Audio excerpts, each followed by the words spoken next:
Day 6 in the war with Hamas. The official death toll from the terrorist massacre has been adjusted to 1,300 after more bodies were recovered from border communities. The IDF says troops killed 3 Palestinian terrorists near the southern town of Nir Am who had been in Israel since Saturday.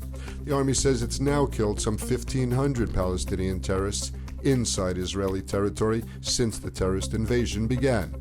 There was renewed rocket fire from Gaza after a lull overnight. This as the IDF carries out widespread airstrikes on Hamas sites across the Gaza Strip.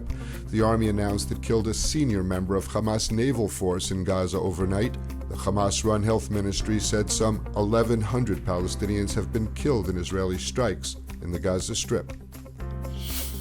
Israel now has a national emergency government. Former Defense Minister Benny Gantz, who heads the National Unity Party, has joined the government. Gantz, Prime Minister Netanyahu, and Defense Minister Gallant form a war cabinet, and 4 more National Unity MKs will join a broader security cabinet.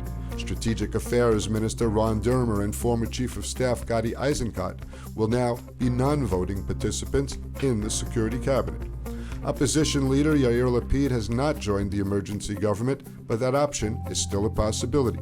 Gantz and the Prime Minister said that they decided to put politics aside to unify efforts on behalf of the nation. Millions of residents of northern Israel were sent to their shelters last night over what proved to be a false alarm over a mass border crossing of terrorist drones. The IDF said it's still checking whether it was a technical fault or human error that caused the mistake.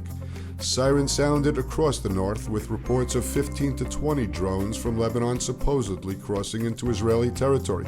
Later, sirens sounded amid a suspected terrorist infiltration alert in towns along the border. There have been a number of cross-border incidents between Hezbollah and Palestinian terrorists and IDF forces on the northern border in recent days, and there is speculation over whether Hezbollah will enter the conflict between Israel and Hamas in Gaza. So we know the news is volatile and fast-paced, and we want to let you know that ILTV's new app is now available. So if you want to stay connected to the latest news from Israel, the Middle East, and the Jewish world, download our app now on all your devices. It's available in the App Store for both Android and iPhone.